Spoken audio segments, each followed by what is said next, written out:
Loveline with Adam Carolla and Dr. Drew. Would you sleep with sick women? I may be pregnant, but I'm still a man.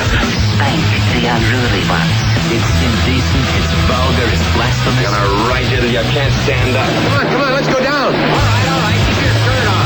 Loveline's meant for an adult audience. Loveline may contain sexually oriented content. Listener discretion is advised. Here's Loveline with Dr. Drew and Adam Carolla. Yes, it is Loveline. Phone number 1-800-LOVE-191. Fax number 310-854-4455. I'm Adam Carolla.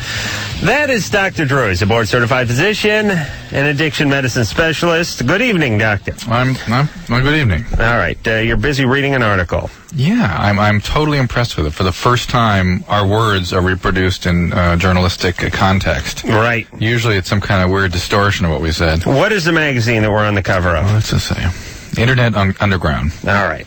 But I appreciate the fact that they are just put our words down. I mean, they interviewed us, they put down what we said. I mean, that is the best way to do an article on us. Yes. All right. Read the quote that you were laughing about 10 seconds before the show started. I thought it was funny, too. Why don't you say it? No, go ahead. Because I'm particularly proud of this, Adam. They asked you, well, they're getting to cyber dating. This is more... Oh, no. What's your opinion of the whole cyber sex, Adam? Adam says, it's pretty natural human tendency that people are going to sexualize anything eventually, whatever the technology. If there was some kind of magic wand that you could rub on a body part that would make you feel better, it would take about 10 minutes for most people to put it in their... I'm not going to say because you're going to put it on a drop. Oh, please, Drew. Take about 10 minutes right on the punchline. Go ahead. Take about 10 minutes for most people to put it in their ass. Right. Truer words were never spoken. Yeah. All right, Drew, I want to test just how far off... And it says, hey, if it feels good on your elbow, imagine how it's going to feel in your ass. It's you. Well, that's how people think, Drew. That's how you think. Those are your words. I recognize them. All right, well, God bless the folks at, what is the name of that? Internet Underground, yes, for not quoting us out of context. All right, Drew. Yeah. Do you know who won the Tyson fight? Yeah. Oh, you do? Well, I know what happened. I heard about it. That is absolutely amazing. I meant to ask you what you thought of that. All right, I watched a fight. Yeah. And we rarely talk about anything that's relevant on this show, or at least timely. But tonight we will, because I used to be a boxing instructor, so I was, of course, enjoying the fight. Were you appalled? And, it was sort of history. I'll tell you what I was appalled at. I took the over. Now, when you bet on a fight, you can bet on a million things in a fight, but you not only bet on who's going to win the fight, but there's an over-under, meaning if is there a knockout going to be before the 7th round or after the 7th round? Right. And it was, in fact, the 7th round. Couple of big heavyweights going at it. People would speculate that the fight might end with a knockout in the 1st or 2nd round, what have you. So they pick a round number. Because the fight went the distance practically the last fight, I took the over. The point is I bet that the fight would go longer than 7 rounds. Ugh. Now, because Tyson took his ear off in the 3rd round, I lose. Because they stopped the fight on disqualification. Yeah. And, they always say that human bites are worse than any other animal. Now, what is that? Why? I mean, how come if a raccoon bites you, it's not as bad as a human? A raccoon can be bad, but... Well, then what are they talking about? Well, there's two things with the human. One is the bacteria that live in their mouth. The other is the ear has cartilage that if it gets infected, it will just dissolve. It will just disintegrate. And there's no way. It's very difficult to stop. All right. But what about... isn't there bacteria in all animals? Yeah, cat bites are bad. Oh, okay. All right, who's worse, cat or human? Toss up. Cat's got a bug called Pasteurella, and you have to use penicillin to really treat it effectively, and if you're allergic to penicillin, you're in big trouble. And Drew, you were telling me before we went on the air, it's especially bad if it's a black guy, right? No. No? I thought that's what you said. No. Okay. We must have spoke 2 words before the show, and that was not one of them. I'm just trying to get some... And I was trying to talk to you before the show, too. We can't talk. All right. If it was on a mic, a tape recorder, or something on, you and I can't communicate. A few things I wanted to say. One, I was thinking about Tyson, and... I was just driving in thinking about Tyson, and I was thinking about the fact that he went into prison for a few years, and that everyone was going to wonder if he had been softened up when he came out. Would he be the same fighter or the same animal? And I thought to myself, you know you're a badass when people are speculating that prison has softened you up. Right. All right, number 2, the other thing I was thinking about has nothing to do with the Tyson Holyfield fight, is what is the deal with all these signals with the arrows in this godforsaken Culver City? And just all over the place. Every night we drive home and we sit at this signal where the signal is green, but the arrow is red, even though you couldn't see a pair of oncoming headlights with some binoculars. Yeah, I think this is something. I think they knew you worked in this town and planned something, because every intersection we hit, we have to take a turn on, and they put a new light in. All right, as I'm being pistol whipped while I'm being carjacked, waiting at that signal, 12:45 tomorrow night, the last thoughts that go through my head before I meet my maker is I'm going to kill the mayor of Culver City. They put up an arrow every 20 feet in this place, and it's red. Why does it have to be red? And then the arrow is only like 3 seconds, so only the first 2 cars get to go. So if you're third or fourth, you wait 4 hours for 3 seconds. Now, most of the country doesn't really know what we're talking about. In most big cities, light turns green, people turn left ahead of traffic. Right. They don't even wait for the oncoming traffic. The point is everything should be left to what you'd call the spirit of the law. Meaning the light... No. This means your interpretation of the law. Yes, because the arrow is red because they don't want you turning in front of oncoming traffic, right? Right. But if it's 12:45 at night and there's not another car on the road, and you can very safely turn, you could do donuts in the middle of the intersection when we drive home from this dump. Yes, but you know you get a big fat ticket the second you did that. These arrows. All right, when I'm president, first thing I do is get rid of the arrow. Or I leave it and I point it down. This looks like a picture of a president. August. These guys. August. Yes? You're 15. Yes. All right, what's your question? I have questions about tongue piercing. Yeah? Well, I'm getting it done tomorrow. Mm-hmm. And I was wondering about possible infections. It's a possibility. Although more unusual than I would predict, but it's a possibility. And then the more serious concern that I've always had about that particular pierce is the artery that goes to the tongue could get nicked. And arteries are not very forgiving. It's a very high-pressure system that if you get a tiny little nick on it, all the tissue around it explodes. And if it's your tongue, it'll swell up to the size of a baseball, and you potentially could not breathe. Now, I don't know how often this happened, and I've never heard of it, in fact, but it just concerns me. And we had some piercings done in the studio a couple of years ago, didn't we? Yeah. And, we saw it done, and they had all been trained, and they all were looking for the lingual artery and whatnot. I need 10 years of training to put a needle in somebody's arm to draw blood. It just is a very concerning procedure to me. August. Yeah? Who do you hate more, your mom or your dad? I don't know. Probably my mom, because she's the one I live with. Does she not want you to get the piercing? I didn't tell her. But you know she'd turn a back over flip. She saw that barbell in your tongue, right? Yeah. Okay. What institution is going to perform this procedure to a 15-year-old? Most of them, if you're under 18, are very unlikely to do this. I know somebody who, but... Guy who works out of his van? No, it's a professional place. I'm not going to... All right. Well, they're good because they're performing on minors. Is there a possibility of, getting it caught in your throat and, swallowing your tongue? Or anything? What could be worse than the tongue swelling up and you stopping breathing, which is what I'm worried could happen? I don't know. Okay. Here, I have a... Adam, all right. Please. No, wait. No, please. Right. You got to help me. I have a real problem. I have to communicate a lot of information in this show. Yes. And I communicate about some really troubling, dangerous issues. Mm-hmm. And the reality that I try to communicate about is somehow, even though in reality much worse, not so appealing and easy to assimilate as things like ecstasy drains the spinal fluid out of your back, and you'll swallow your tongue if you get a tongue piercing. Yeah. You sound like Charlie Brown's teacher. That's how most... it's just because I'm me? It's just because I'm me? No. That has something to do with it. Yeah. Here's the deal. people have their own preconceived notions, whether it has to do with something physiological or emotional, or it has to do with what their boyfriend or girlfriend is doing. They come in their own structure, their own concept. They come in with everything pretty much in place. Yeah. And whether it's something they think is going to happen or something they're worried is going to happen, and that's pretty much what they cling to. They stay with that. So if you bring up another issue that requires a new concept, but it's more dangerous, it's overload. Right. They got to get back to their initial thought. Wah again. Okay. Okay, Drew. Can you help me bridge that, please? I can't. Please. No, please. Only God can do that. Laura, 18. Hi. Hey.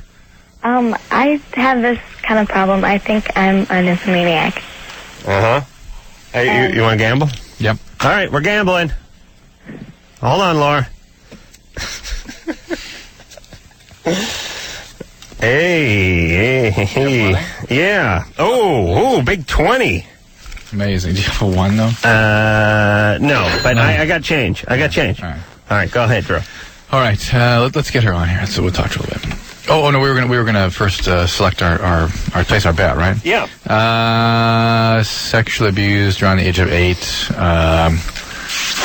by a 13 to 15-year-old, something like that. Okay, I'm going with no sexual abuse. And home situation very chaotic and unappealing. All right, no doubt. I'm going with absent dad. Okay. All right.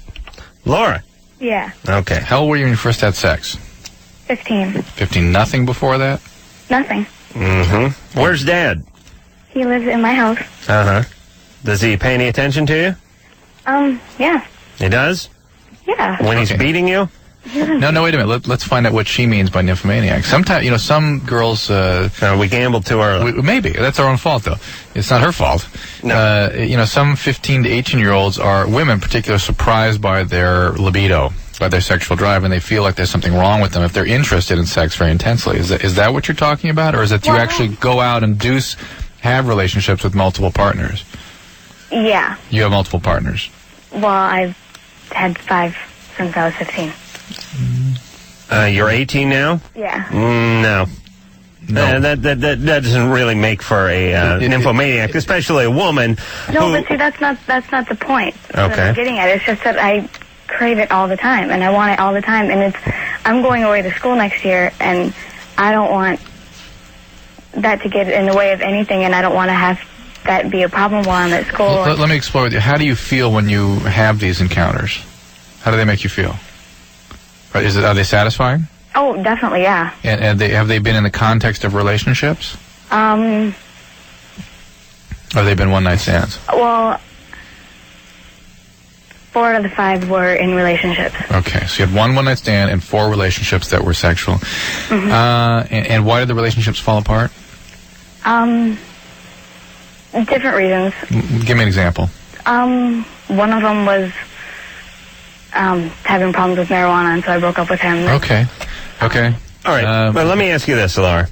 If you're with a boyfriend, would you want sex with him every day, let's say? Laura? Yeah. Do you think there's something wrong with that?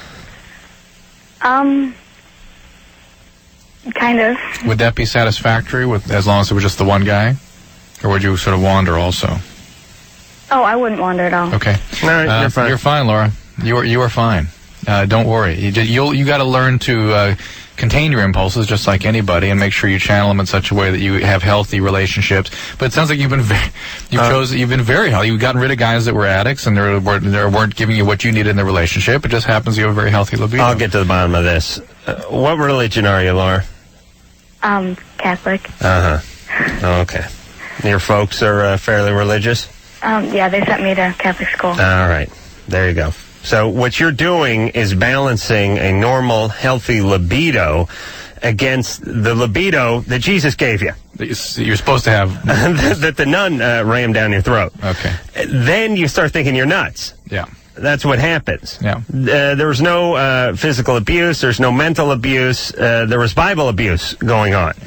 You went to a religious school, got your head filled with this rhetoric, which is, it's a sin to masturbate, you're not supposed to have sex with anybody but your husband, the only time you have sex is to procreate, and then naturally, at 18, when the hormones are popping, you're starting to feel like the biggest sinner in the world. This was guilt. You see, Drew? I got to the bottom of this. And maybe the guilt is compelling her into relationships that she shouldn't even be in the first place.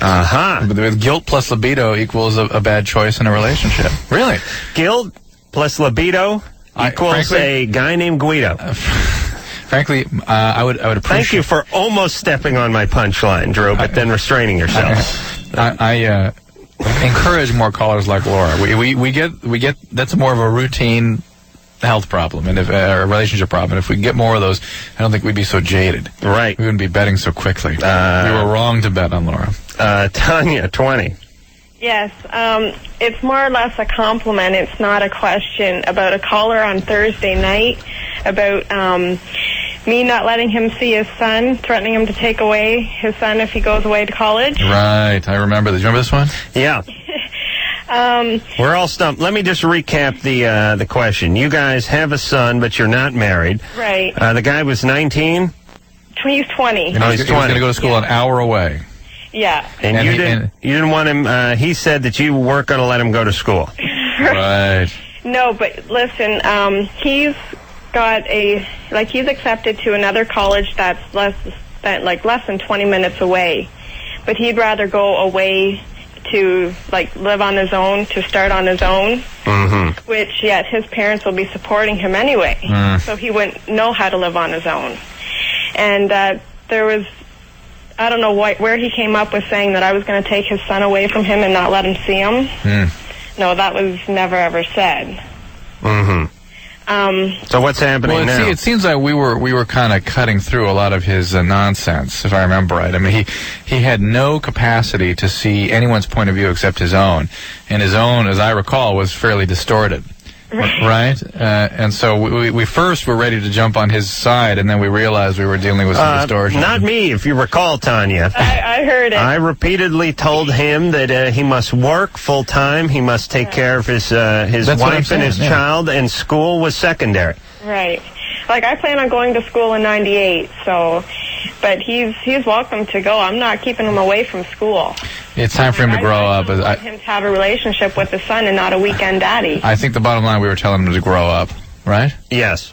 Yeah. My bottom line was, like I've stated a million times, once you have a kid, you are Papa.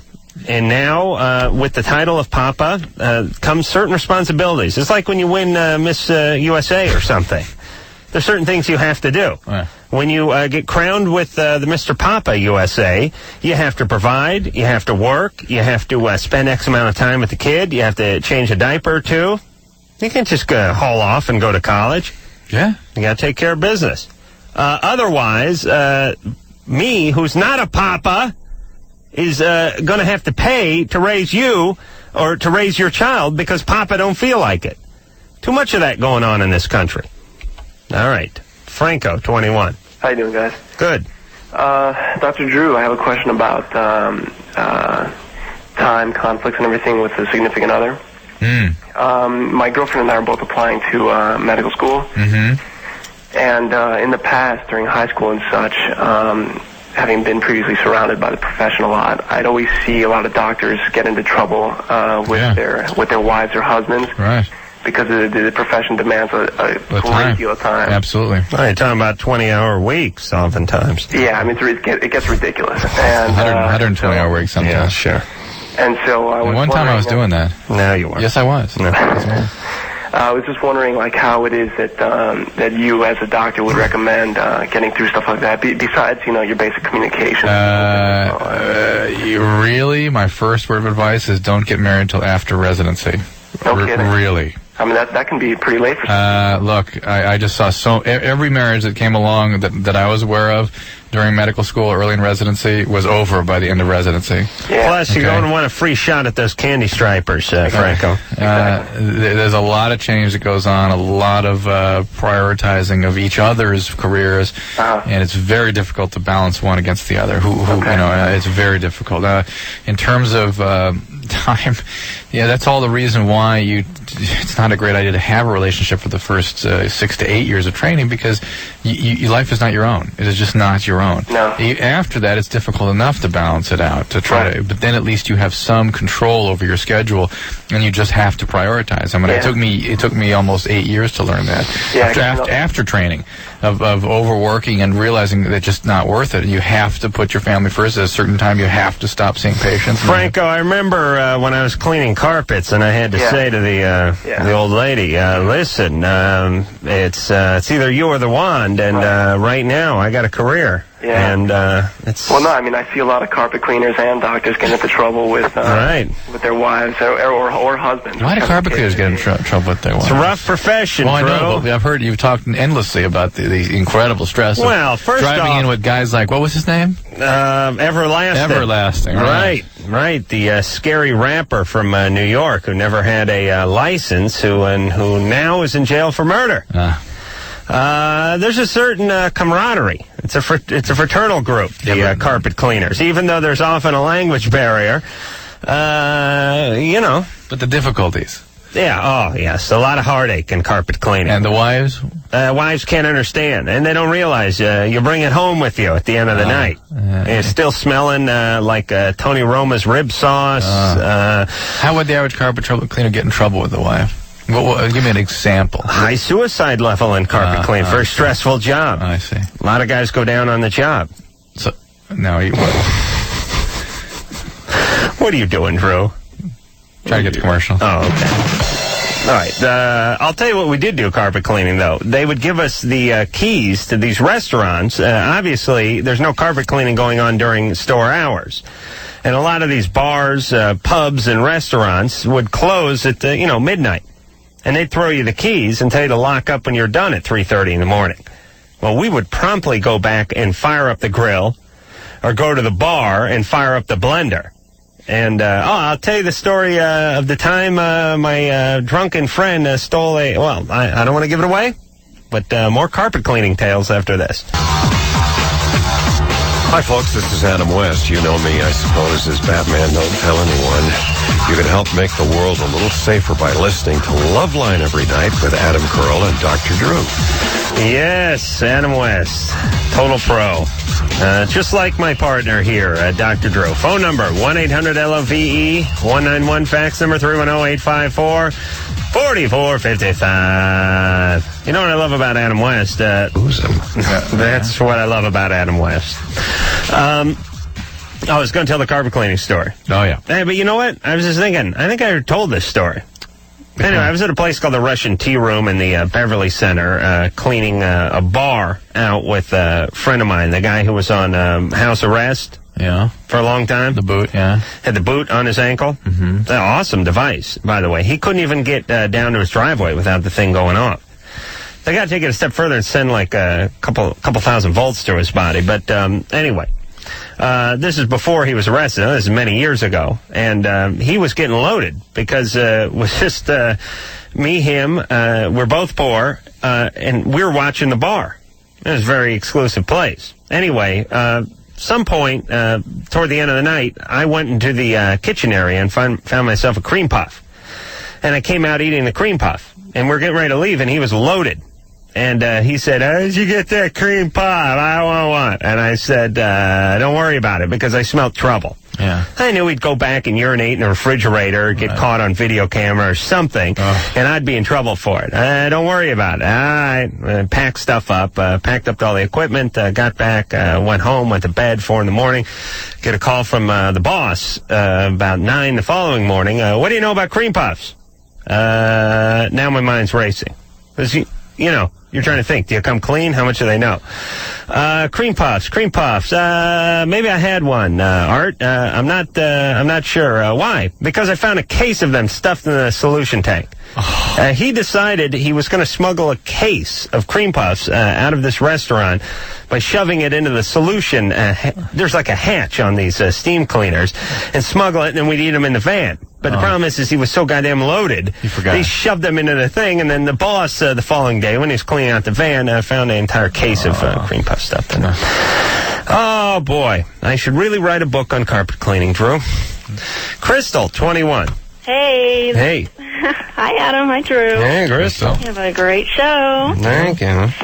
Yeah, my problem is that I have a problem with being the perfect child in my family's eyes. And I just want to know how I can overcome that. What kind of problems are you having? Prostitution and drugs. That's the only way out. What kind of problems are you having as a result of that? Well, I can tell you that as I was growing up, my family would boast a lot to people, the family members and everything, about how good I was and how smart and how pretty, that kind of thing. So it kind of stuck with me, and it gives me pressures. Is it that you can't live up to these expectations, or is that you're consistently making yourself miserable by living up to them and beyond? I think I can live up to them. It's just like when I put on maybe 5 pounds or something, I get a little bit obsessive. Right. My grades are, 4.0, that kind of stuff. I got into the best school, that kind of thing. But sometimes it's just really hard to keep that standard. How do you feel about yourself in reality? I just wish I could relax a little, and I don't feel like I can. So I just need a new mindset. Basically. You ever had a relationship? Oh yeah. How have those been? Well, I had a 3-year relationship. I guess pretty normal. I'm loved by people I know. I surround myself with people who love me. But can you accept that in a meaningful way? I mean, do you believe that they do? Do you accept that, or do you just need that constant reassurance and approval to sort of prop up the kind of the sense of yourself that you use to interact with the world? Perhaps. Yeah. I think that could be right. How do you feel about yourself ultimately, or bottom line? I like myself, but there are certain things like my weight. I mean, I'm not fat.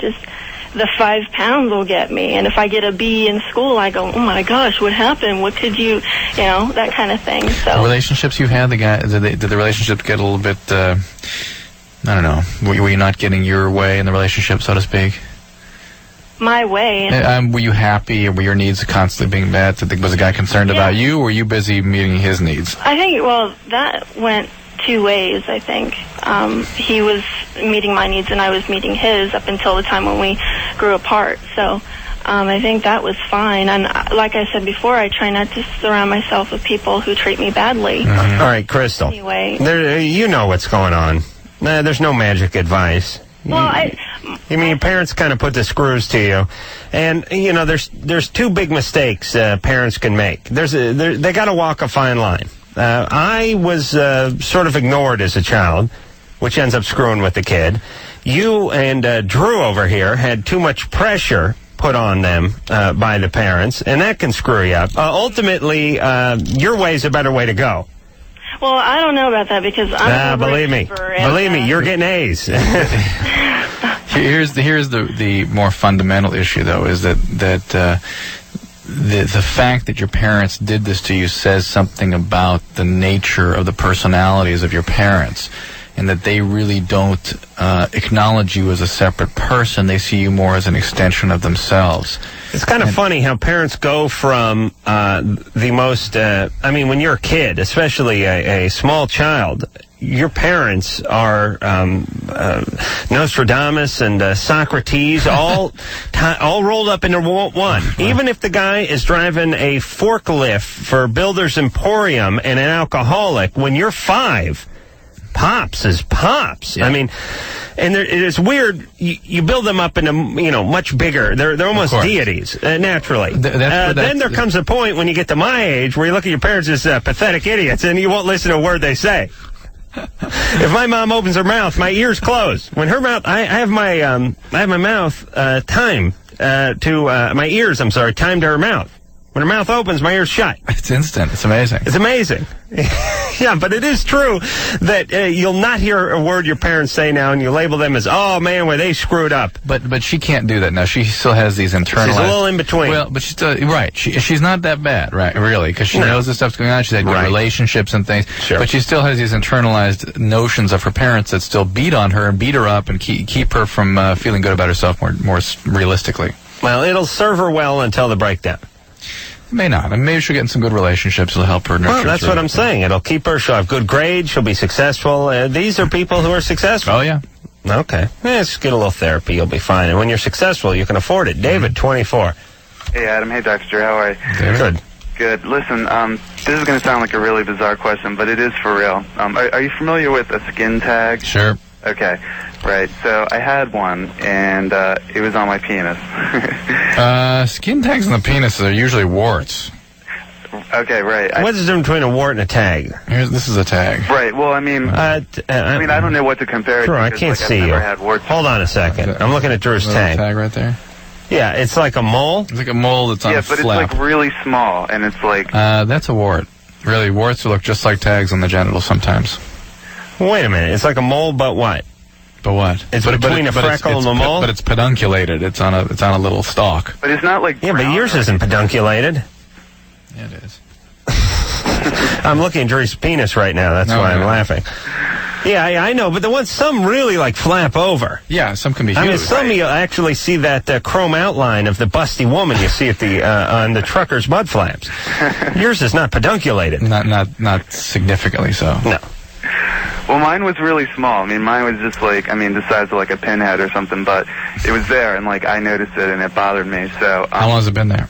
I'd say like 6 months or so. I'll tell you something. Those are warts. That's what the warts, the genital warts look like skin tags sometimes. All right. Well, it bothered me so much I like nipped it with the fingernail clippers. Yeah.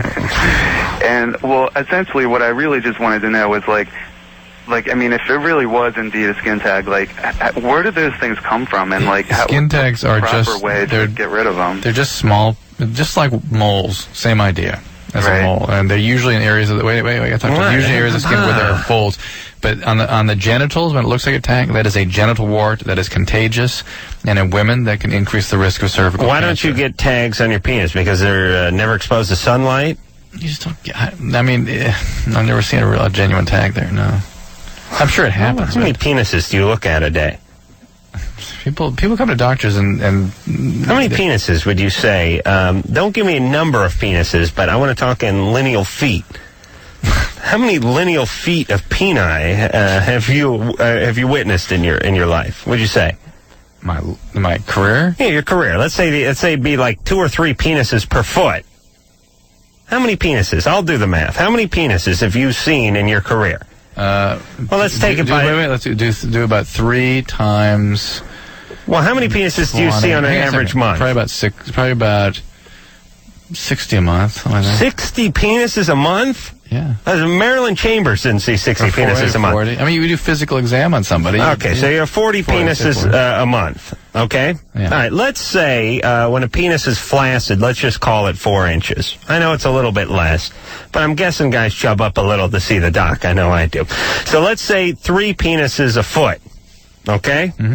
All right, so you're looking at about 13.3 penises, 13.3 feet a month. Yeah. Okay, and how many years now? It's about 10 years. Okay, so let's just do times 12 here for a second. 120. Times 120? Yeah.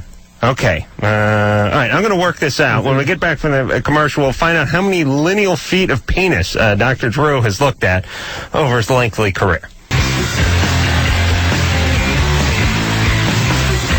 Hey everyone, this is Tommy. And Pamela Lee. And you're listening to Loveline with Adam Carolla and Dr. Drew. All the sexual information you could possibly need. Yeah. Look at them. They're both happy. That night. Oh, yes. Well, they're still together, aren't they? Are they? They're back together? Weren't they apart? I think they are. She's pregnant again. Wow. Bet it comes out looking like Drew. Phone number, 1-800-LOVE-191. Screw that fax number. All right, I'm Adam Carolla. That's Dr. Drew. The final tally is in, and it turns out that Dr. Drew has looked at, well, I got it even here at 1,600 feet of penis in his day. That's lineal feet, by the way. So lineal feet just means if you buy something by the lineal foot, it is what it is, meaning if you bought licorice by the lineal foot and you bought 2 feet, you'd pay for 2 feet. There's something else called the board foot in carpentry, meaning you couldn't sell 1 by 2 or 1 by 8 at the same price. You couldn't buy it lineally because you have to count for the width. The type of board. The width of the board. Right. Wouldn't be fair, but we're not accounting for girth here. Ah. So over a 1/4 mile of penis in a relatively short career. I mean, you're still young. That's an achievement. Gee, thank you. You combine that with Susan, and you guys have more than a mile of penis. I love schlong. All right, she's coming after me. You didn't understand that anyway. Ariane. Hi. Is that how you say it? Ariane. Ariane. Yeah. You're 15. Okay, yes, I am. I have two questions. One really big one and a little one, and I'll start with the little one. I got my tongue pierced on Friday, and it didn't hurt at all, but the next day it really hurt, and it kind of, it swelled a little bit, but not much. And then today, a whole bunch of blood and pus came out, and I was just wondering if that was normal. No. Oh, sure. Not normal. Well, it's normal. I mean, if you think about it, if you jabbed something that actually went from one end and came out the other on your tongue, you would assume that would happen, wouldn't you, Drew? It's not unreasonable, that's for sure. Have you been doing the kind of care they told you to do with it? Yeah, I've been washing my mouth out and everything. You've got to call these people right away, because it sounds to me like you should be on some antibiotics. I mean, I cannot imagine that you wouldn't need that. Okay. Okay. That's not what it says up here on our board, though, about what you're up to. What's it say? It says she's running away with her boyfriend. Yeah, that's the big question. Can you stop at the pharmacy while you're running away? Yeah, that's actually what I was thinking of doing. Hey, how did you get your tongue pierced? I mean, what place did it? Because you're underage and all. I know someone who is a friend of a friend. Another one. You know, this is so bizarre. Hold on a second. I was thinking back to my days of buying beer at 15. Right. And standing out front of some liquor store and saying to some dude, usually a guy named Kurt. Guys named Kurt who were like 21, 22, 23, they understood the 15-year-old mentality. It was just a few years ago that they were waiting out front for you to buy him beer. And, you give him $10 and he'd come back with 5 Mickey's Big Mouths and no change and tell you, what are you going to do? And he'd scurry over the park and drink those things with a puss on because it tasted horribly. But the point is this is like the 90s version of waiting out front of the liquor store for a guy named Kurt to come along in a van to buy you some beer. This is the 15-year-old knowing somebody to get him the piercing. Oh, yeah. At at least theoretically a reputable place. All right, so where are you running away with your boyfriend? Well, actually, the question is earlier this summer I was thinking of running away, by myself, or actually with a friend, and because we were just too upset with our family lives. And then what was the problem with your family life? Well, my problem is my mom is moving away, and I have to stay here with my dad, and I do not get along with him at all. And what's happening between you and your dad? Basically from my childhood. I mean, I used to be physically abused, and now I'm just emotionally abused all the time. All right. I mean, parents out there, listen carefully. Ariane is characteristic of people that choose to leave home and stay away from home. If things are abusive in the home, particularly physically abusive, kids don't hang out for that. They leave. Eventually. Yeah. They do when they're, 8, 9 years old. But by the time they get to 14, 15, they're ready to go. Yeah. Well, where are you going to go? Well, I was going to follow this tour with a band. Oh, that makes sense. Yeah. Oh, what tour? I don't think I should be saying that over the air. Up with people? No. Serendipity singers? No. I'm out of ideas, Drew. No. Lollapalooza? No, unfortunately, that we couldn't get on that one. How do you get on the tour?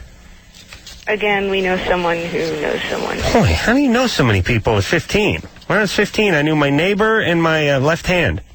But when you've been abused, you're thinking about finding ways out. And do you work on the tour? Yeah, I would be. Probably. Like roadie or something? Yeah, something like that. That's an interesting way to run away. Yeah, keeps you busy.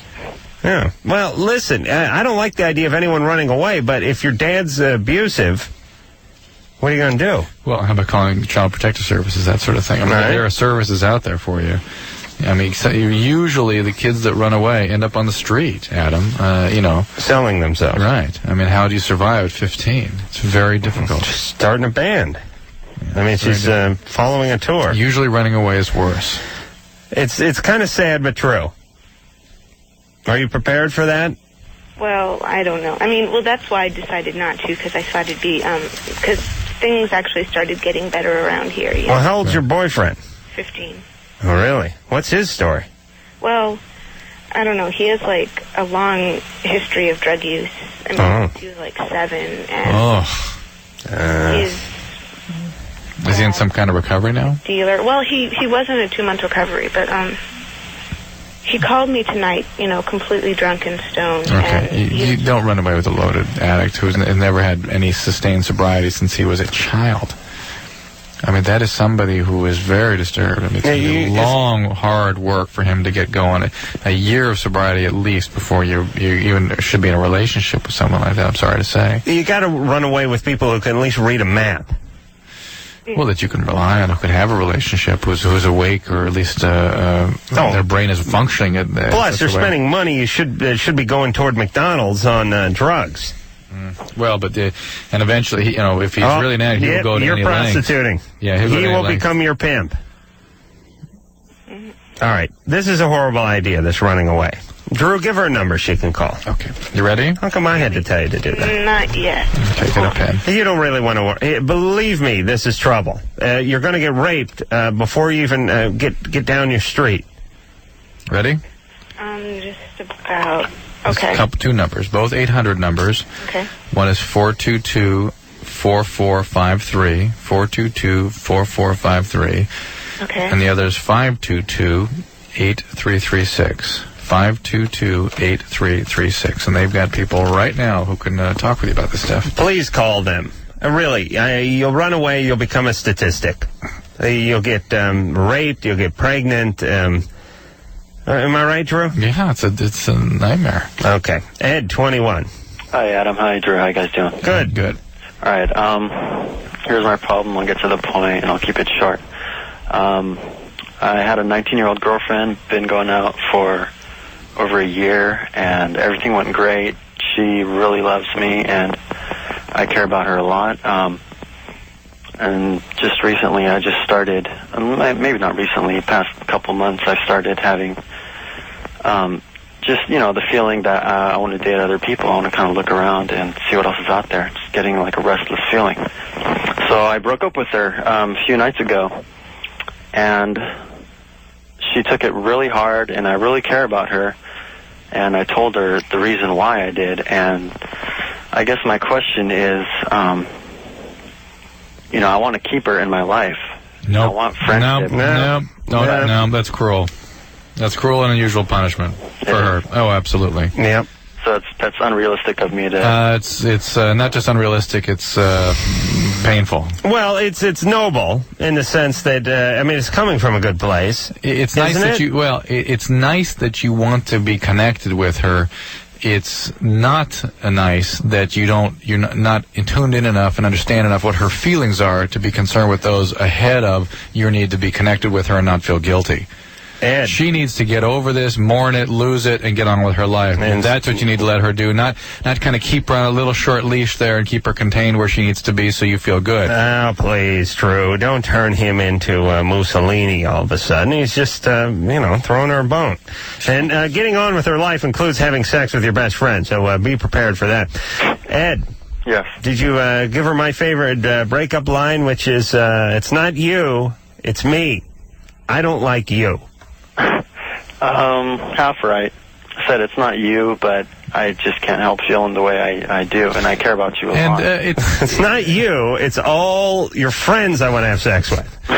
Ed, it's normal for your age. It's age-appropriate behavior, but let it go. If there's a time when this relationship is meant to come back and get together and happen, it will happen. All right. It's an important thing for guys to do sometimes. Elizabeth. Hi. Hey, you're 25. Hi, how are you guys? Good. I have a really big problem. I work with somebody, and he had been hitting on me for a long time, always asking me out, and just saying stuff like, oh, we'd have beautiful kids together, and I would always turn him down because I wasn't interested with him. That is a manipulative line for a guy to use, isn't it? Yeah, and number now two think was- about that. Well, maybe he's thinking about artificial insemination. That is guy's true, psychotic. but that is really manipulative. I've never heard of a guy using quite that manipulative of a well, line. he doesn't take no for an answer, and he's very Hold on. clingy. Think about that. Hold on, I gotta write that one down because Drew hates it so much. It must be good. Wait, we'd have beautiful children? Yeah. Because what guy do you know when he gets into a relationship is thinking about children? I know, but this Well, no, wait a minute, Adam. Nobody. Okay. But all women are, and so he's just playing upon Well, it. not all women, the last thing Drew. on my mind at this time. But women are very easily brought to that issue. Let's put it that way. Yeah, but it's just code for I want to boff you. It's not for a woman. Oh, Drew, please. You're more condescending than the guys using the lines, for Christ's sake.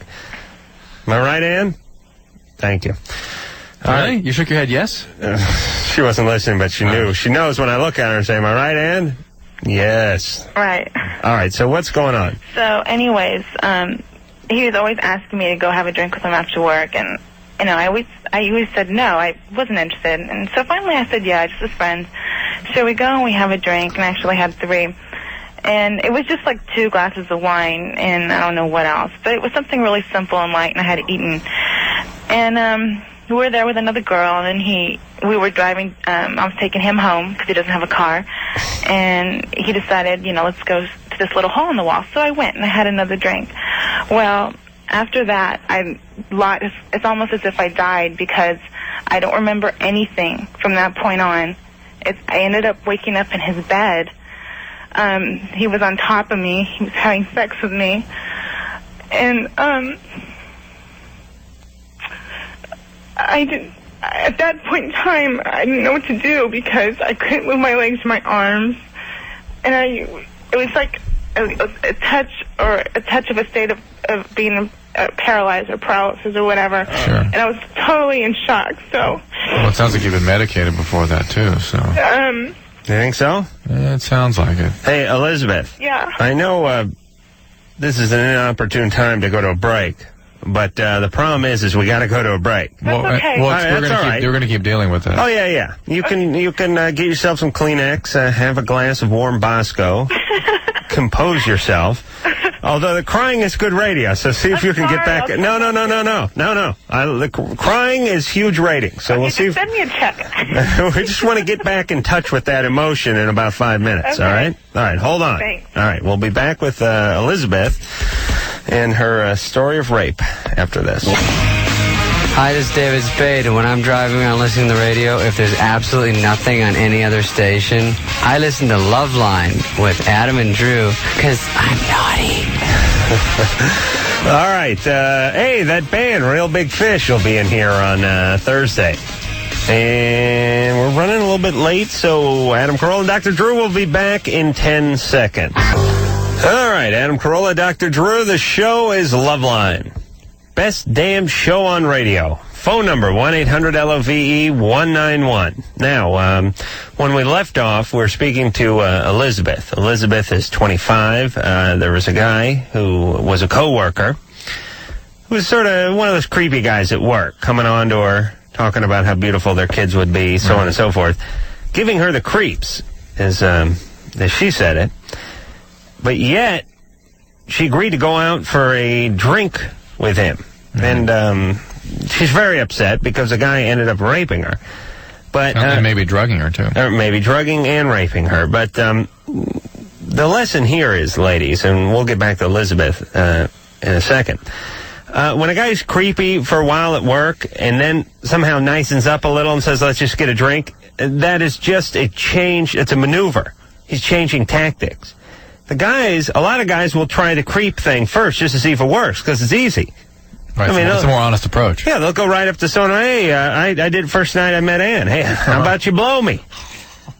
But she scoffed at that. I wonder why you guys have never gotten along. I put Plan B into action. I've been wearing her down like the tide. See what I'm saying? You are wearing her down. Yeah, bought her a nice salad bowl for her birthday. That's gonna pay dividends. That was a sexual investment, Ann. That was not a birthday present. Drew was in on that, though. Oh, yeah. I didn't realize he's getting some, too. Master plan I was involved with, I brought you right into my little web of deceit, Drew. Indeed you did. All right, Elizabeth. Hi. Okay, so the pig from work. Now, what kind of place do you work at? Well, it's a sports bar. Oh, okay. Well, there you go. Downtown, and it's a really classy place. Where do you live? What city? I live mid-Wilshire, near downtown. Oh, okay. Los Angeles. All right. And what's this guy? Is a bartender or manager or something? A bartender. Okay. But he's a total loser, and I knew it from the beginning. And the reason I went out with him is because I thought, what's the harm? I'm going to work with him. What's the big deal? And I told him before we went out, I didn't want anything to do with him more than what, working relationship entails. And I told him, so he knew. Okay. Right, but yet you went out for a drink with him, which is not your fault. But I'm just saying, in a pig's mind, that is one step closer. Right. All right, so you went out, you had a few drinks. Right. But maybe just 3 or 4? Yeah, and I know my tolerance. And it was on an empty stomach, but yet you've drank more than that. No, it wasn't on an empty stomach. Oh, I thought you said you hadn't eaten. No, I said I had eaten. Oh, okay. Okay. So, you working at a sports bar know what you can handle. Right, and I don't drink often, but I did eat before I went to work. Okay, so But you've never had this kind of reaction to alcohol before? Never. That's just the thing. Usually when you drink and you get drunk, you're still conscious. You know what I mean? So you have and you weren't even that drunk as far as you know. Right, right. So your suspicion is he slipped something in or hypnol right. or something. And the problem has escalated because after that happened, I support myself and I'm by myself here in LA, and I need my job, so I figured I'm just going to put this behind me and move on. And now it's like if I get in a relationship, like I was dating this one lawyer, and I was kind of good friends with another one that he knows. If I'm in a relationship, friendly, or seeing these people, he will threaten me that he's going to tell them about that one night, and then he goes and harasses them and says who wears the pants in the relationship, and he gives me a really hard time at work where he makes my job very difficult. Why do you stand up to that kind of abuse? I mean, why don't you stand up? Because my manager and him are really good friends. But no. I mean, let him go ahead and tell into these relationships, welcome it. Because he opens himself. If he admits to that, he's opening himself up to an opportunity. Well, he's not going to say slipped her roofie and raped her. He's going to say she's loose. Exactly, that's what's happened. I told him, either shut up or I'm going to tell these people, exactly what did happen. He goes, what? That I raped you? He goes, I never raped you. And so now a friend of mine, who's a friend of his, hates me and just recently called me a big mouth effing bitch. And now I'm looking like someone who's crying wolf, and at the same time, I'm starting to get depressed. I'm becoming unstable, and I'm just falling apart. And it's so unlike me because I try my best. Have you ever been raped any other time in your life? No. Never. Never. You never abused or anything like that when you were growing up? Well, my father was very emotionally abusive. Okay.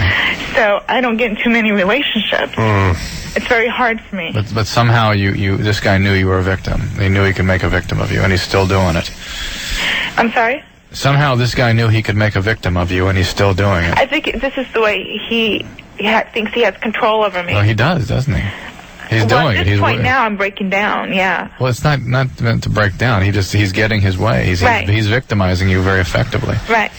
So now people are turning against me, and my manager knows. I told him what I believe happened, and because when this guy, I'll call him Matt, that may be his real name, when he was doing this to me, I told my manager, look, he's giving me a hard time. He ignores me. He's not making my drinks. He's doing everything in his power to make my life hell, because I told him that was never a date, to forget about it and quit telling people. And that's when he was an asshole. I told my manager. Hold on, Elizabeth. Yeah. How long ago did this happen? A month.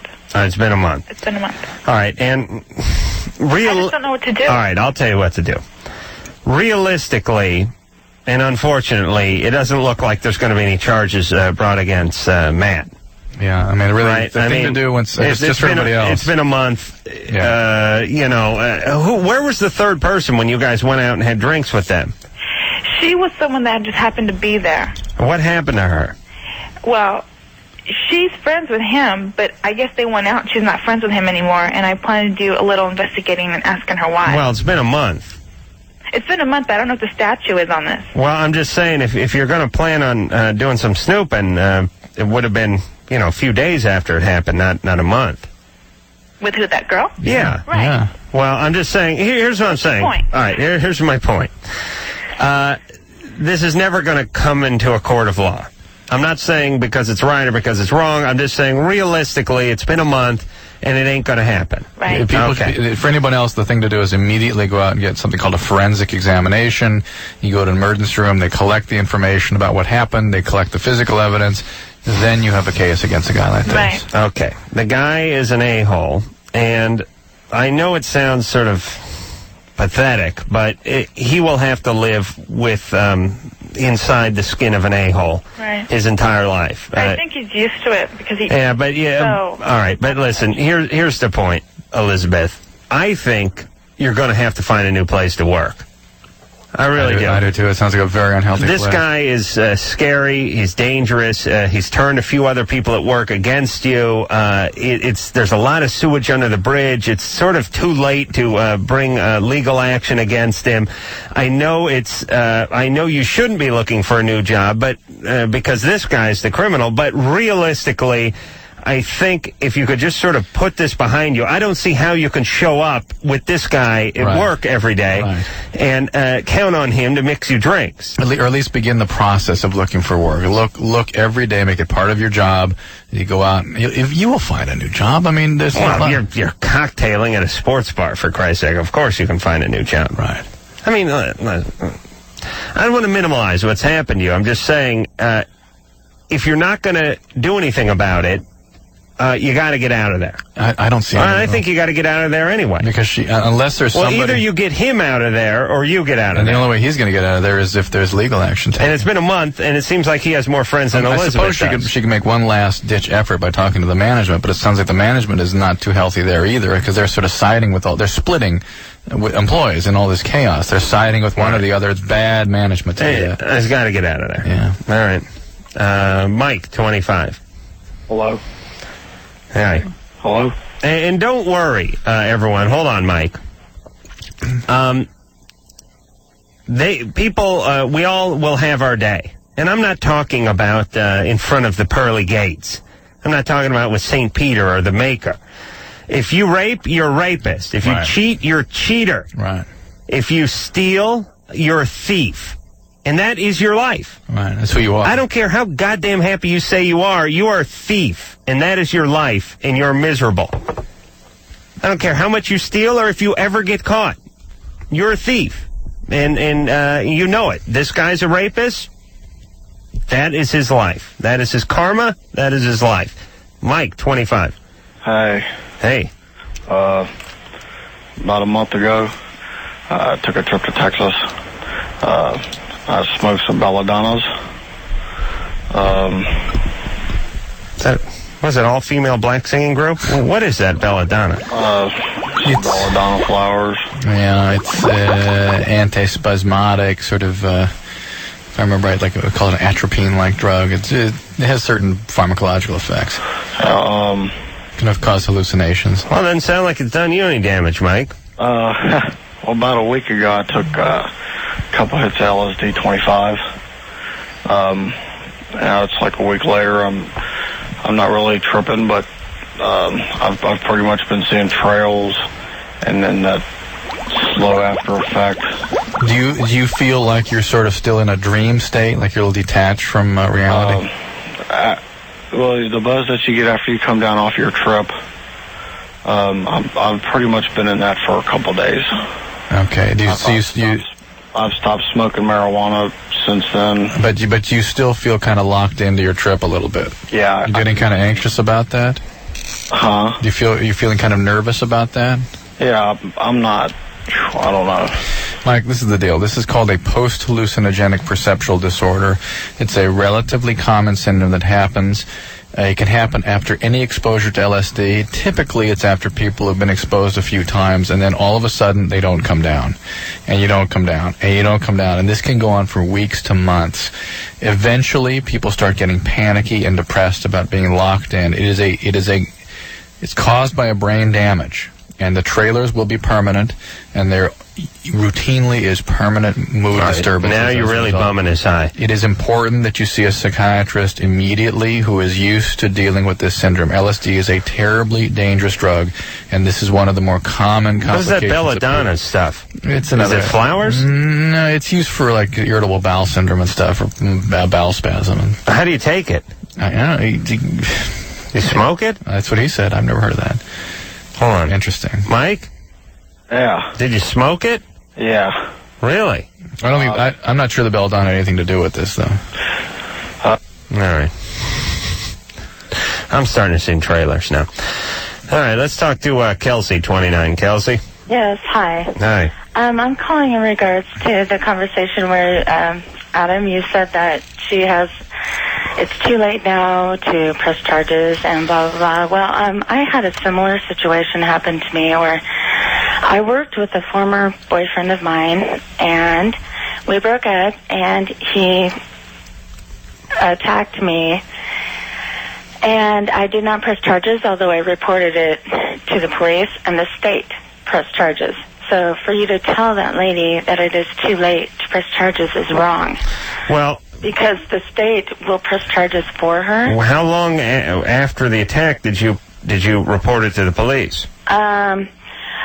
Not very, maybe a day or so after, but okay, still, but this has been a month. But still, the state, all she has to do is make a report to the police, and then the state will press charges for her. All right, but do you think the state would be as apt to press charges if she said it was a month ago I went out for drinks with a guy I worked with? Will.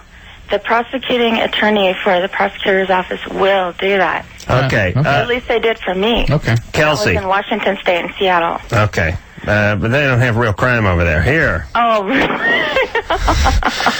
Someone stole the baby Jesus from the church nativity scene again. No, I'm serious, though. I mean, I did not even know they were going to press charges. All right, well, I good. just reported it. Good for them. And then I got a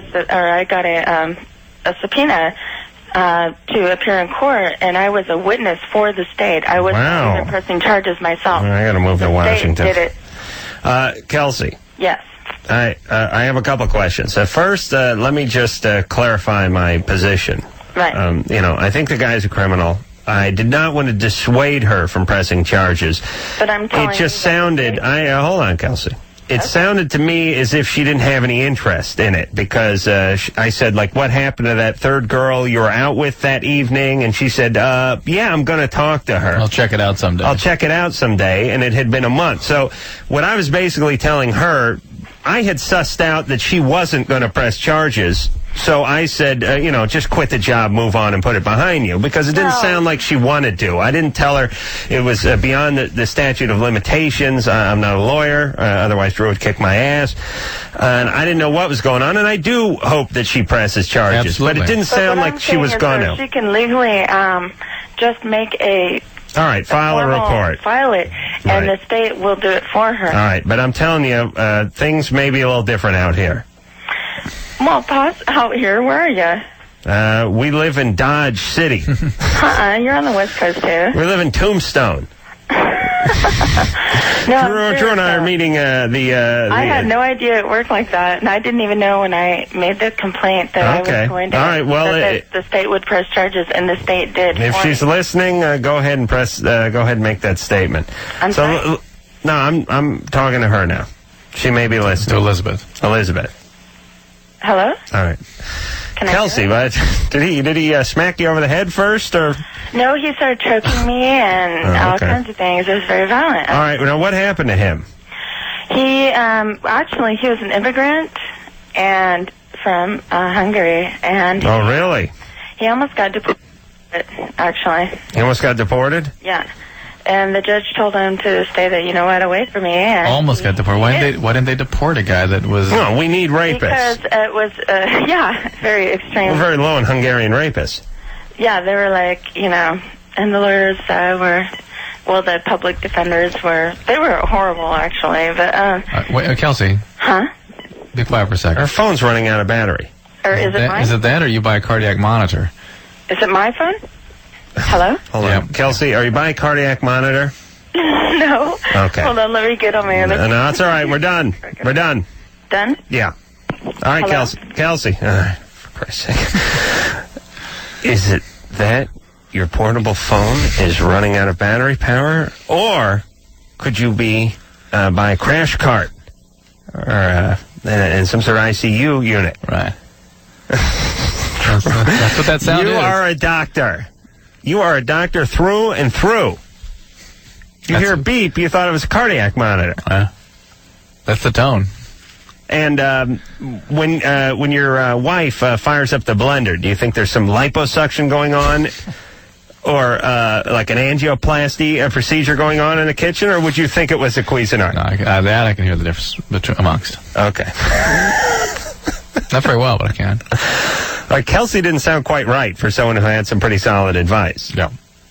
You know what I mean? Yeah, but we didn't get into it. All right, let's forget about the source. We shouldn't comment on people that we haven't really probed. It's not fair. She don't need a probing. I just brush on her, and I got some weirdness coming off of Kelsey. But her advice is solid. Yes. You make the report, and you're not suggesting let the state. And you are not suggesting it's her fault that she was the victim of a violent crime. No. Not in the least. I'm just saying she seemed a little off. Yeah. I don't know if she was that way before or what. Let's go. It's refreshing to hear about Hungarian guys raping, though. You rarely hear about those Hungarian gangs. Oh, boy, would my grandfather be upset, you know. From Hungary. He's famous. His brother was famous. Anyway. Bela. Yes. Very, very famous writer over there. Drew. We're sitting in a restaurant, and Drew got paged, and Drew had to call, how old was that patient who paged you? 89. 89. Yeah. And where was she from? Hungary. And I yelled across the table at Drew. I knew this woman is older than sand, and she's from Hungary, that my grandfather's, Lazzi, his brother Bela, from Hungary, was a very famous writer in Hungary. And I yelled across the table at Drew, say Bela Gorog. And Drew said it, and she was, what was her reaction? She goes, oh, yes, yeah. What about him? Where did that come from? But she knew him, right? Oh, yeah. All right. Too bad he's not related to me by blood. My blood grandfather's an alcoholic, short order cook who died of liver cancer some years ago. Guy, 22.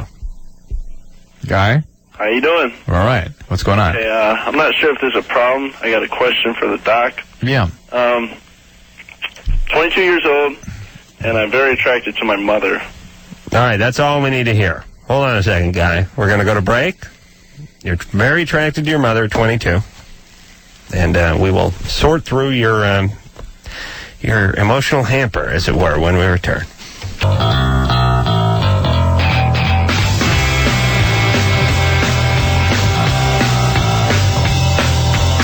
Hey there, this is Florence Henderson. Remember me? Well, you're listening to Loveline. Yes, you are. Hey, Drew's back, everybody. Loveline. I'm Adam Carolla. That is Dr. Drew. Phone number, huh? Sorting out your schedule. What's that mean? We have to go do we're going to the Midwest in the end of August, right? Uh-huh. We got to figure out where we're going to broadcast from when we're out there. Oh, okay. 1-800-LOVE-191 is the phone number. And Guy. Yes. 22-year-old Guy. Having sexual thoughts about his mother. Yes. It's kind of ironic you just had that dad commercial, because that's where the problem all begins. What? When I was 4 years old, my dad died. Yeah. I only had my mom to raise me. Yeah. And I think that's where it all starts, is she's like a role model to me and everything. And so you're just overly involved with her. It's going crazy now, because I think about her constantly. And what's the quality of your relationship with her now? Real good. I still live at home with her in California. We were out in the... Well, I mean, does she tempt you by wearing, I don't know if my mom wears a tight apron or something. Is it a sexual thing? Well, she used to be... She's a very attractive woman. She kind of looks like Suzanne Summers. Mm. She used to be a stripper. That's the thing. I don't know. Is it? I wonder how his boundaries got screwed up. Yeah, right. Is it a sexual thing? Yes, it is, because... I dated, I date older women. I dated one of my friend, Matt, his mom. Yeah. And she did nothing for me because she kind of looks like my mom, but she doesn't act exactly like my mom. I don't know if it's just my mom that I want or what it is. Well, even if, even if you're toying with the idea, in your drunkenest stupor, if you even toy with the idea of sexualizing your mother, there's something up in a big way. Oh, yeah. I mean, as you put it, it's the boundary issues. And, have you ever rented any of the Taboo movies, Guy? Taboo 1, Taboo 2? No, the pornos, they don't really turn me on. Yeah, but the whole Taboo theory and the whole plot line is that the guy, Junior, has got it in for his mom. I'm just saying it might be a healthy outlet for you. It's kind of sick. Even, for that lady, she did nothing for me. When I masturbate, I think about my mom. Oh, okay. That makes two of us. If that's a problem... it's a problem. It's a problem. I mean, it's an over-enmeshed relationship with your mom. All right, do you think he's just pulling our chain here? Well, he did mention a friend by name. That's where I got troubled by it. Remember, he said his friend Matt's mom. And then that's kind of, already we got... It's possibly bogus. But... these kinds of things have been reported. I mean, it's not unheard of. And he chose the right psychological circumstance. Which was? The mom being a stripper. Uh-huh. Because that mom, women that choose that sort of vocation often have boundary issues. And they just sort of sexualize any man around them? Or try to entice them? There are issues with men, let's put it that way. Right. And it gets acted out with the little boys sometimes. And, and she may have been a very good mom, but her psychology was obviously not very healthy, and it sort of invaded him, and now the proof is in the pudding in terms of his inability to have a decent relationship. Funny that she named him Guy. It is interesting. So it all fits enough to be real. Okay? And the guy hung up. So here's the deal. Don't have sex with your mom. And number 2, don't have sex with your mom. See, I just say it with a little different inflection, but it means the same thing, Drew. Go out and have some relationships with people your own age and see what happens. Make an attempt to make connections with people and see if you can't find a way to disconnect a little bit from mom. Eric, 14. Hey, Adam, Drew, Patrick. How's it going? It's good. Hey, how'd you like my movie? Well, I saw Outbreak, and I thought that was pretty good, but it was kind of corny. Yeah, I was driving that van with the monkey. Oh, stop! I can't even stand you. I'm trying to do imitations. Go, Eric. What's the deal? All right, this story is kind of tricky to follow, and it's late at night, so I'll just try to explain it the best way I can. All right. Okay, here goes. Let's see. A couple of years ago. Hold on. Let me just say one thing to our guest, Patrick Dempsey. Patrick. Shut the F up. If I hear one goddamn word out of that scrawny mouth of yours, I swear to God, I'll put my fist through it. By the way, babe. Oh, you're into Patrick? Oh, because you like this guy's a little rough around the edges. Yeah, all the girls in here were dying. Oh, really? He's way hotter than he does. On movies? In the movies, yeah. Are any of you guys into me at all? Nope. Oh, what is it? What is that? We know you. Oh, okay. All right. Yeah, Patrick's a nice-looking guy. And a nice guy as well. Eric. All right, here's the deal. Like, a couple of years ago, I was pretty down because, my parents are abusive, and, well, they're just never supportive of me, and, well, I was pretty low on self-esteem. Yeah. So, there was, this teacher that I had in junior high, and, well, she basically just kind of opened up to me, and she was very supportive of me. She was basically kind of my confidant, I guess, and so I could trust her, and, well, this relationship was nothing sexual or romantic, I guess, but it was just a really strong bond between two friends. And so, anyway, meanwhile, I was getting into kind of a bad crowd, and there was this kid, let's call him Joe, and he was kind of like this hard punk-ass kid, and I guess that I just didn't have that many friends back then because I was just kind of weird. And so, anyway, this... Eric, the only reason I'm letting you go on this far is because I'm trying to figure out if Dr. Drew broke wind. No, it wasn't me. It wasn't you? I've been smelling gas in here all night. No, it wasn't me. Who else could it be? It wasn't me. I don't smell it. I don't know what you're smelling. But I heard a noise come from you. No. Like a groan? Maybe my stomach or something. I was yawning. Oh, was that a yawn? Yeah. All right, Eric, so what happened? Well, but anyway, this kid just totally despised this teacher. I don't know. Somebody's farting into the air duct then or something and pumping it in here. All right, Drew, you know something. Come on. Honestly. Come on. All right, off the air, you'll fess up. There is something funny going on right now. Yeah, now it's coming that way to this. Oh, please. That's a strange. It's been going on all night. I didn't notice until you brought it up. I was sniffing my pits like 20 minutes ago. Did you see that, Ann? I thought maybe it was emanating from me, in which case then I can just sit back and enjoy. No, it's like but rotten eggs. if I decipher it's not from me, then it's really painful. No, it's like rotten eggs, like spoiled food or something. Yeah, like spoiled food coming out of your ass. No. Eric, so what's the deal? Eric? Okay, well, anyway, this kid who hates this teacher, I guess, and I guess that I just wanted to kind of appeal to him because he's a pretty popular kid. And so I did my research and stuff, and so I had, the anarchist cookbook, bad stuff going around, like how to make bombs and stuff. Mm-hmm. And so I gave him this, packet of information from that, and then... Eric, you got about 10 more seconds to finish the story. And then so I just gave him, information on, where she lived and her phone number and bad stuff. And so anyway, his mom found this stuff. And so she gave it to the school because she didn't know what to do with it. And the school caught me. And so they told this teacher I got in big trouble with the law and stuff. And all right. Well, what are you going to do? So action have consequences. Basically, my problem is right now that I'm basically drowning because I have no support. Uh-huh. So I never got to apologize because they... You never got to apologize to the teacher? Right. All right, well, go apologize to the teacher. I have no way of doing that. I'm not sure she would accept. And that's... send her a letter. You know her address, right? Yeah, but All right, no, please. No, Eric is pretty desperate. I mean, no, but I'm giving him the answer, and he doesn't want to listen. He has the address. What he doesn't want is to accept the consequences of his actions, and he that relationship is over.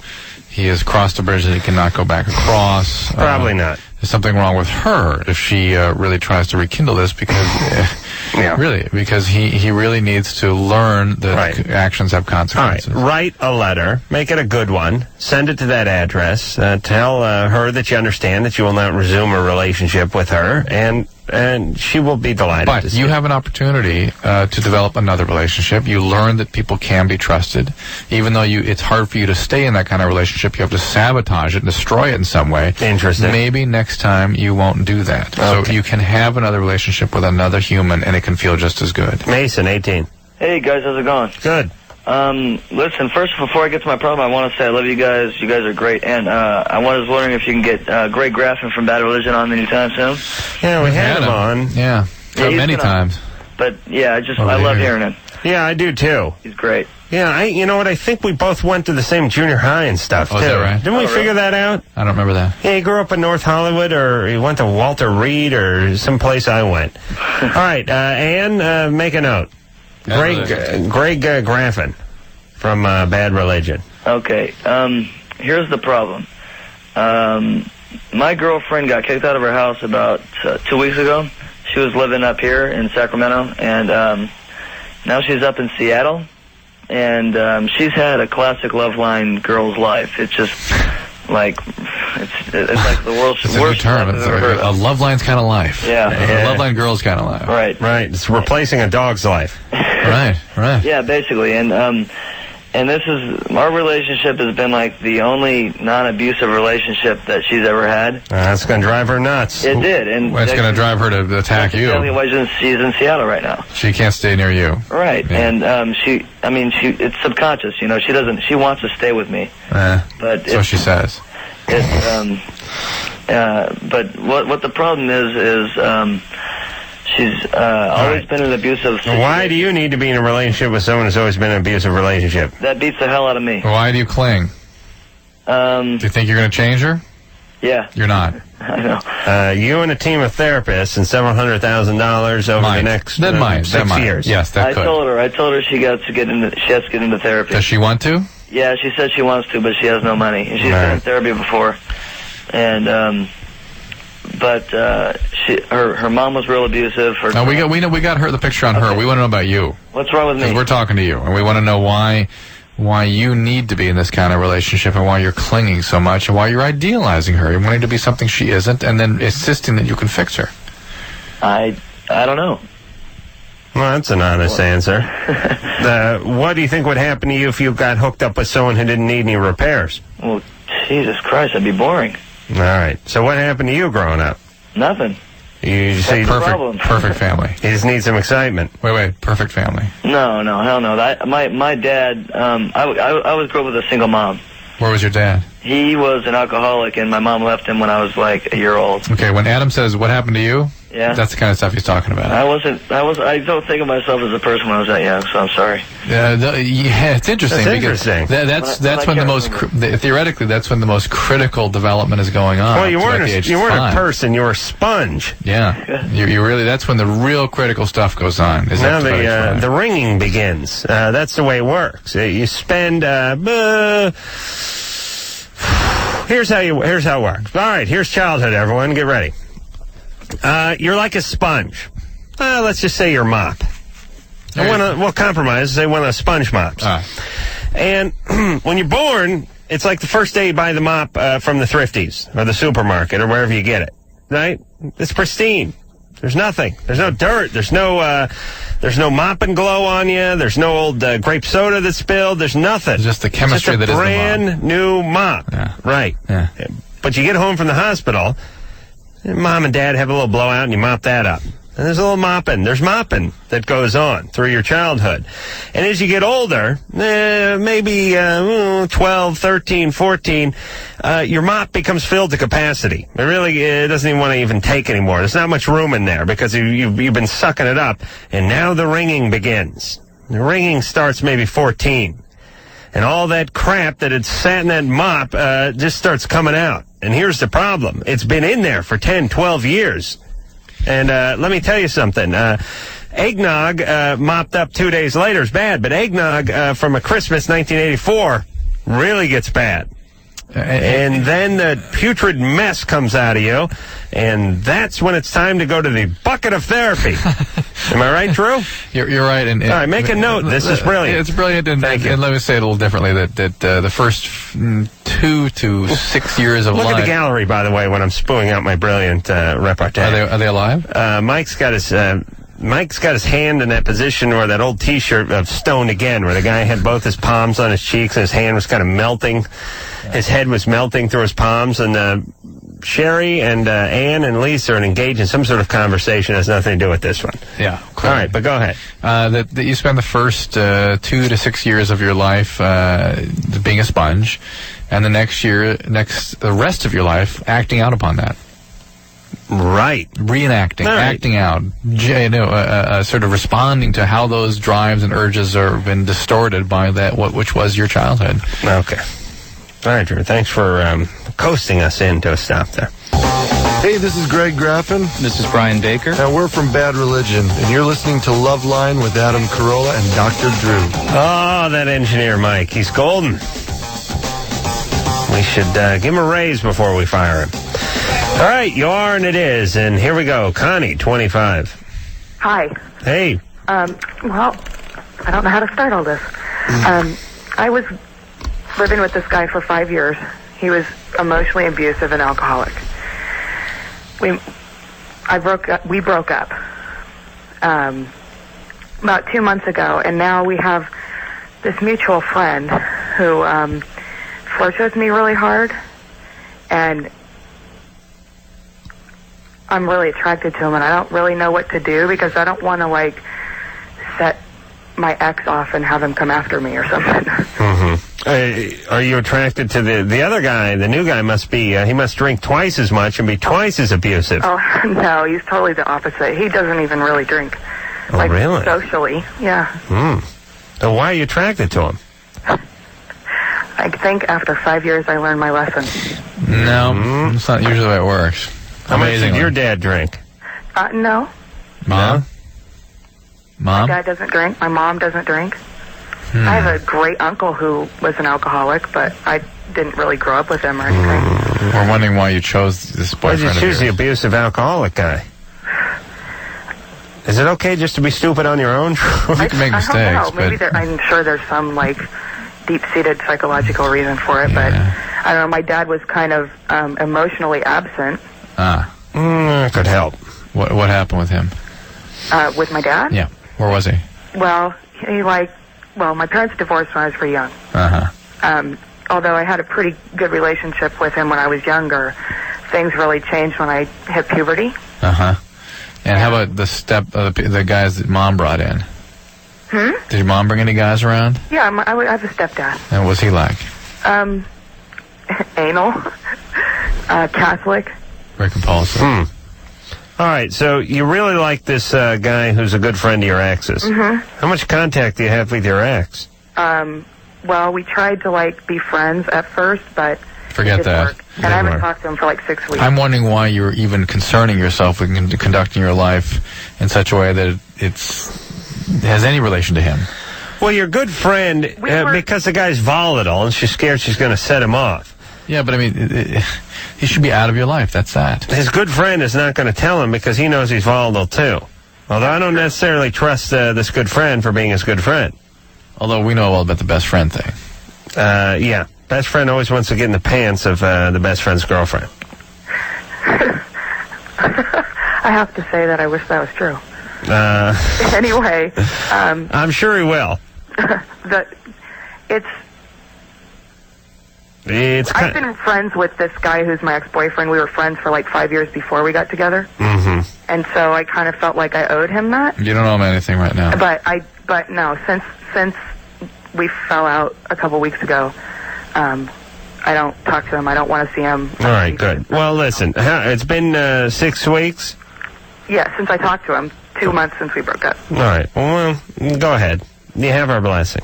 Okay. Because here's the deal. We just don't trust your choice. Yeah. Why? Because you're making it. Oh, okay. I think I'm smart. Okay. It's got nothing to do with IQ, though. It has nothing to do with IQ. Well, I'm not talking about that. Okay. I think that I was... All right, but you're with an alcoholic abuser for 5 years. It got worse and worse and worse and worse. And then so who's arguing? And then you've chosen somebody right nearby, a friend of his, and you're still worried about what this guy is going to think. It's all very suspicious. No, I don't care what he thinks. I know he'll be upset. Well, why are you calling? Because I don't want to, will that set him off? Yes. So that's worrying about what he's going to think. Okay. Well, I was thinking about it a different way, but you're right. All right. Well, Connie, you sound all right. Although we really do question the fact that you're with the guy for 5 years, but all right, it happens. Well, I was young. Okay. All right, you've learned. All right. But carry on. Realize that you're on a pretty slippery slope here. I would recommend you getting involved with someone who had no idea who this guy was and don't even tell him about him. But here's the good news. If the guy's volatile and he drinks a lot, his best friend is the last guy who wants him to find out that he's boffing the woman he's still in love with. Right. You know what I'm saying? Right. So even though you guys have been broken up for 2 months, it's probably going to be a good 4 to 6 months before he finds out. Now, he will eventually find out. Oh, yes. Always do. Yeah. But if you're smart, you can maneuver it around for about 3 or 4 months. Then the story goes, whenever he finds out is the day you guys got together. If it's 15 years from now, that's the day you got together. So you can add that on to however far you guys were apart. Right.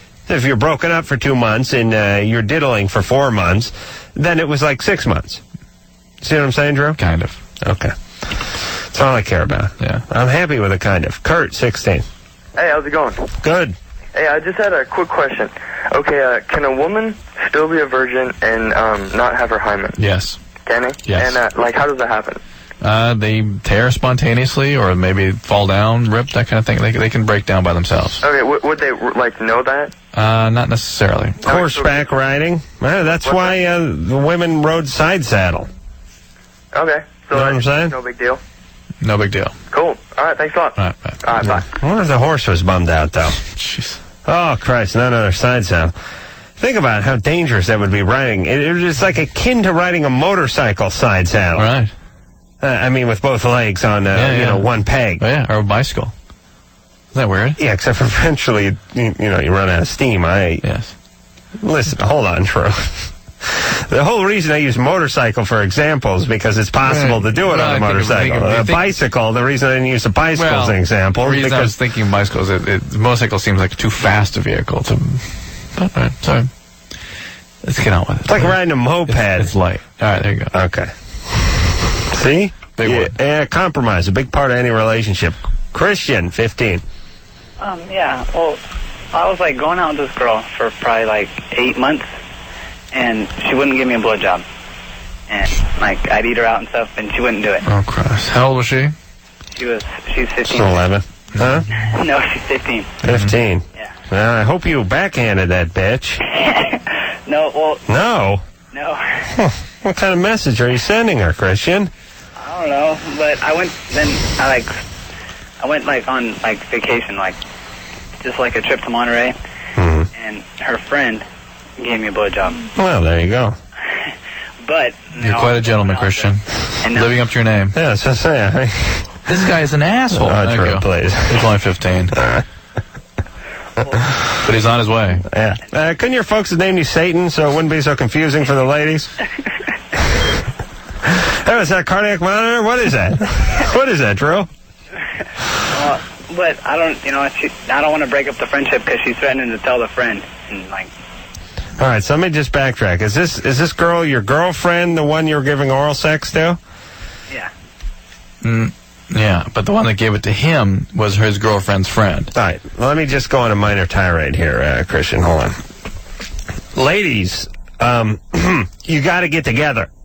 You got to get on the same page here. You friends that go ahead and blow the boyfriend because the girlfriend is not giving him oral pleasure are ruining it for all women. Do you understand? You are why women are so screwed up.